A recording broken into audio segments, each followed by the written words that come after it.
My unfaithful fiancée tried to tell me that her affair was just a test, so I said goodbye and walked out. Let me start from the beginning here. Yesterday, I met my fiancée at our wedding venue for our 4-month-out meeting to finalize details. We drove to the venue separately because she was leaving straight from work. Towards the end of the meeting, she let me know her friend was dropping off her rental car and needed a ride home and asked if it would be okay. I said yes, thinking nothing of it, as it wasn't that far from our home, and I know her friend well. I get home and tried to get in touch with her for the next 3 hours with no answer. At approximately the 1:30 mark, I texted her friend and asked if she had made it to her okay. I was very worried.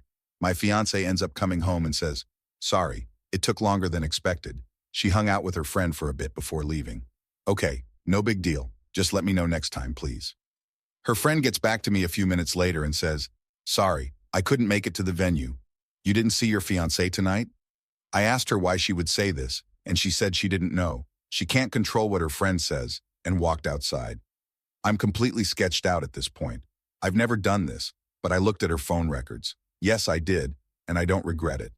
I saw that when she went outside, she called her friend who had texted me right after she went outside. I also saw an hour-long call with a number I didn't recognize on the way to the venue. I asked her what rental place they went to, and multiple other questions. She had quick answers, and they seemed legit. I thought maybe I was overthinking things, so I needed to chill and sleep on it. The next morning, I asked her to please show me the text from her friend asking her to pick her up, and I would apologize for questioning her the previous night.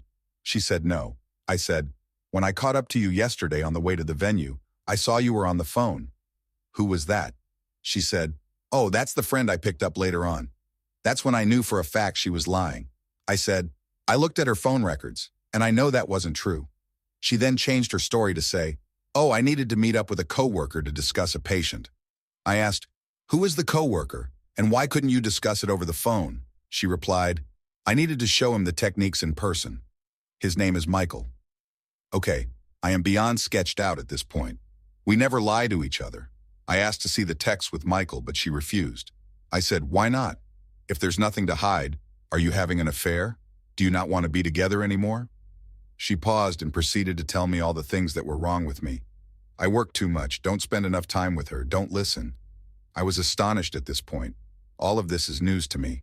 I put 2 and 2 together and knew something shady was going on. I asked again to see the texts.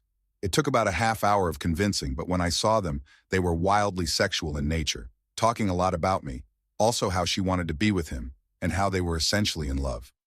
She started this job 1.5 months ago. He is her coworker, and he is also 15 to 20 years older, divorced, and has multiple kids. I've been financially supporting her for the last few months as she got back on her feet and was working extra, so she wouldn't have to pick up a part-time job. We own a house, which we both live in with 3 dogs and a horse. Sorry for the long post, but I am beside myself right now. I did not see this coming, and we were going to get married in 4 months. Any advice would help. Update 1. I was finally able to sit down with her tonight and go over this again. She came in trying to blame me for what she did, trying to justify the cheating and lying as a direct result of my lack of communication and listening. She said she wouldn't have started talking to this guy if I had been listening better. I spent too much time in the office working and didn't dedicate enough time to her. I tried to explain that I was putting in extra hours to try and support her and the family financially while she was struggling, so she wouldn't have to get a part-time job. She said she would have rather gotten a part-time job, which makes no sense to me. She was under the impression that because this was short-lived, 1 week, she would say, and they only made out once, that we could move past this. When I brought up the text where she was trashing me and talking sexually with him, she deflected hard, and I got nowhere with that. I told her that I'm not the reason this is happening. She went too far and should have communicated with me or thought about the implications first. But I could never trust her again, and this is all because of her actions. Whether she wants to try and justify this as my fault is up to her. At the end of this part, it got a bit calmer. I said, "Listen, we just really need to figure out the house we own jointly and the 3 dogs. We came to the conclusion that either I stay and buy her out, or we sell and get new places. The dogs, one of us will get one, and the other 2 will stay with the other person. That's where this left off tonight, and I will continue to keep you all posted on progress. Curious what you all would do about the house. Financially, I can support it alone, but it is nearly 3,000 square feet and 5 acres of land, which was bought solely to have her horse. She is taking the horse when she leaves and boarding it at a barn. Update 2, Day 3. I was able to sit and have a 3-hour conversation with her tonight. We talked about our relationship and what led to what occurred. It started with her telling me what I did wrong in our relationship. Lack of communication, spending too much time working, being on my phone. I don't disagree with any of these things. My mindset behind working so much was support of the family. I run an e-commerce business on the side, and I'm a one-man customer service center. Deals happen 24 hours a day. I am never not on the clock. I could have certainly been better about setting my phone aside and responding to people the next day. The lack of communication was on both ends, and a prime example of this is the fact that I was unaware she was unhappy with any of this. It was never communicated to me. She said she felt I would have gotten upset if she told me, but she never gave me a chance. The chance to work on it. I am not a perfect person by any means, and many times I do or say things that are misinterpreted by her as rude. An example of this is a week or two ago. I was trying to help her with a budget for her financial problems, to try to set up a plan to get her on track. To note, I work in the financial industry and do this for clients all the time. She had mentioned that she owed me maybe $1 and she would get that back to me next paycheck. I said something like, I think it's a little bit more than that. Let's go through the transfers I've made to our joint account. It ended up being over $5. My purpose for doing this was not to make her feel bad, but to help her realize how much I had been contributing. She took this as me trying to humiliate her when I was just trying to help, and maybe my timing was off. She told me I had been too focused on money lately, but I was only trying to make sure we were going to be okay. We still had quite a bit to pay for the wedding, and my budgeting mentality was on overload, trying to make sure we had enough. The fact that she keeps trying to justify what she did by attributing it as a direct correlation to my flaws really bothers me. She keeps telling me that she is surprised I would throw away 7 years of a relationship like this. I keep having to remind her that I didn't throw it away. She did with her actions. She told me that I told too many people too quickly, and we could have resolved all of this between us. She also said that she wouldn't have had to talk to someone else if I was a better listener and communicator. I have finally determined the extent of the affair, which I actually believe, based on the texts I read. They began talking 1 to 2 weeks before the text I found. I don't know if they had met up before outside of work, but this time around he had asked her to the park to play basketball and talk. She met up with him, and they ended up making out. I truly believe it didn't go further than this yet, but it would have in the near future, I'm sure. She says he is not her boyfriend. She also took off tonight, and I have no idea where she is at, assuming with him or a girlfriend. It is an awkward living situation, but I'm hoping this resolves in the near term. I do think she wants me to get back with her and try to repair that. I think the main issue was a lack of communication that manifested for a long time. We got into a routine, lived our boring, simple life, and meanwhile this problem was never discussed and grew over time. She acted out instead of talking to me, and also lied to my face, talking a lot of trash about me behind my back. She can be very sneaky, and I don't think I can fully trust her again. Obviously, this would be the easiest thing to do, but I don't think I would ever be truly happy. Understanding the root cause has helped me feel better. If nothing else, it will allow me to address my personality flaws, communication issues, and see things from another perspective. I started hitting the gym today and will keep a routine going. I also plan on picking back up on studying for my CFP designation. I took the week off of work to focus on my mental health. Today, I called the wedding venue and officially canceled the date. We were able to get some money back, but lost a bit, unless the date can be resold to another couple, unlikely. I also spoke with her parents again to keep them apprised. They live far away, and I am sure are worried sick. I continue to let them know everything is fine and calm, and they don't need to worry about their daughter. I did some researching with interest rates where they are today. I will not be able to find a comparable house for the mortgage I pay for this. I can barely find an apartment for less nowadays. I think my best option is to try and buy out her share and have her find an apartment. She seems agreeable at this time. We will have an appraiser out to assess the value and see what half of the equity would be, and if that is doable for me. My questions to you all are, does this change your mind at all about the situation? Am I handling this properly? If not, what should I be doing differently? Update 3. It's been nearly a month since this whole situation went down, and I owe you all an update. It has been a very busy, emotional, and eventful month. So, I am not going to lie, the few days after this happened to me, I was a pathetic mess. graveling to get back with this cheating pause. It's embarrassing to admit, but it happened, and it was all part of the process of moving on. While in this vulnerable state, I tried everything I could to do things right and make things better, but nothing worked. I was actually told that she had to make a decision, me or him, and she did the right thing, choosing him.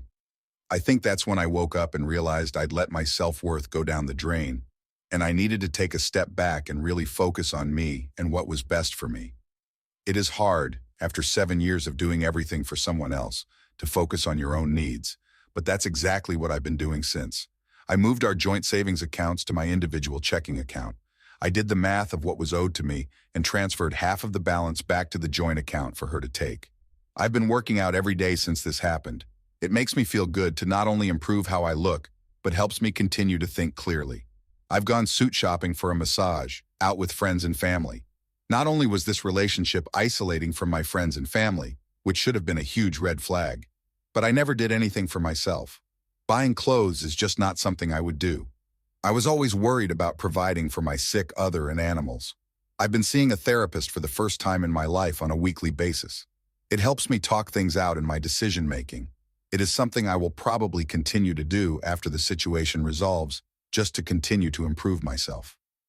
Now for the bigger items, I am still living in the house with the ex. She is sleeping in the guest bedroom, and we are at a point where the only communication is, "Did you feed the dogs?" I think she is a terrible person, and no matter what I say in her mind, this is my fault. To accuse someone of being a bad communicator, and then using that as an excuse to not communicate her feelings to me, and cheat as her being a hypocrite and an easy out in her delusional mind. I stopped bothering to try and reason with her because she is unreasonable. I've been keeping the ball rolling with listing the house for sale. I contacted an agent, had them come, and was happy with the proposed sale price. She then requested that I contact 2 other agents and get their opinions, one of which was recommended by her friend. Yes, I made all the calls, set up all the appointments, and met with these people. This is how the relationship always was, and even though it's not fair, I've been willing to do it all to get the hell out of here. After meeting with all 3, we ended up going with the first agent. Pictures were taken on Sunday, and the house was listed for sale Sunday night. Open house next Saturday. Already getting a lot of attention on the receipts. She will be taking the horse to a barn somewhere to be determined. I had a conversation about the dogs and offered to take one or none. She said she would take all 3 of them to keep them together. They are a happy bunch, and I don't want to fight over taking one if that will break them up. It also selfishly allows me to pursue a clean start. Unexpectedly, I met someone about a week ago that I've been spending quite a bit of time with. I have no false expectations here, but I'm enjoying hanging out with her. She's been through a similar situation in the past and has been helping me through this. It's really eye-opening speaking with a kind, thoughtful, and independent woman. It makes me realize what a narcissist my ex was, completely self-centered, dependent, and manipulative. I should have listened to the warnings from family and friends long ago. I definitely fell into the trap of being in a simple routine. I wasn't enjoying life. It was just an easy situation to be in. Nice house, lots of land, great animals. Didn't want to rock the boat, so I just continued on. You don't really realize this until you take a step back and truly reflect. Some might say it was wasted time, but I'm really using this as a learning experience. I will not ignore red flags in the future. I will not fall into the simplicity. Update 4. Hello all. It's been quite some time since I've posted an update on this situation. It's wild to think that all of this happened more than 4 months ago now. With time, this has gotten so much better, and hopefully, if someone stumbles upon this going through the same situation, it will help them realize that time heals everything.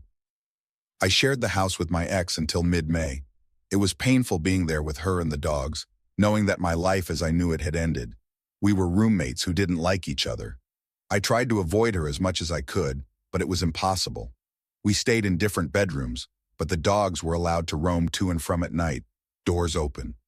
After the first few weeks, she stopped sleeping out, and it didn't happen almost at all for the remainder of the time at the old house. The constant texting and phone calls, however, did not. I think they decided not to pursue a relationship but remain friends. I don't know for sure and didn't care enough to ask. She moved out in mid-May along with 2 of the 3 dogs. Saying goodbye to them was awful. The loss I felt could be compared to a loved one dying. During my last month there, I met up with the ex and 2 dogs at a dog park a couple of times. While they recognized me and were happy to see me, I could tell that they were doing just fine without me, which made me feel better. There was little conversation with the ex other than about how the dogs were adjusting. She moved to a rundown house in a rundown area, to put it nicely. There was a yard for the dogs, but it was not fenced in. The last I heard, she was working on finishing the fence. During this time period, I hit the gym every single day. I also grinded hard at my side hustle. I knew life was going to get expensive and wanted to prepare myself. In the time period from March 15th to June 15th, when I moved out, I had done 6 figures in sales at this side hustle. I also made 0 big purchases. This allowed me to save a significant sum in addition to the proceeds from the sale of my old property. Due to this, I was able to comfortably afford a nice house in a nice area with a decent-sized yard for the dog that stayed with me. Selling the old house was easy. Buying the new house was absolutely brutal. Thankfully, the buyers of my old house allowed me to rent it back from them for a month until June 15th. I made offers on a total of 5 houses and finally got the last offer accepted towards the end of May. It is really nice being out of the old place. The memories associated with that house haunted me every day, especially after my ex left with the other 2 dogs. It was just very empty. Moving was a pain, but friends and family came in clutch to help with it all. I've now been here a little over a month, and it is feeling more like home daily. I'm still seeing the same woman who is now my official girlfriend. I live a bit closer to her now, which is nice. She treats me really well, and I am very lucky to have her in my life. She helped me get through this situation and has been very cognizant and accommodating, relating to my need for space and my emotional ups and downs. I've never been with someone who communicates so well, and it is making me a better communicator myself. My emotional intelligence has also grown significantly. Overall, life is good. While this was one of the hardest things I've had to go through, I feel blessed that it happened. I was going to marry a completely self-centered, ungrateful boss. I was so comfortable with my daily routine and didn't want to disrupt my animals' lives or lose my house, so I was willing to put up with being miserable. However, I'm really looking forward to my future now.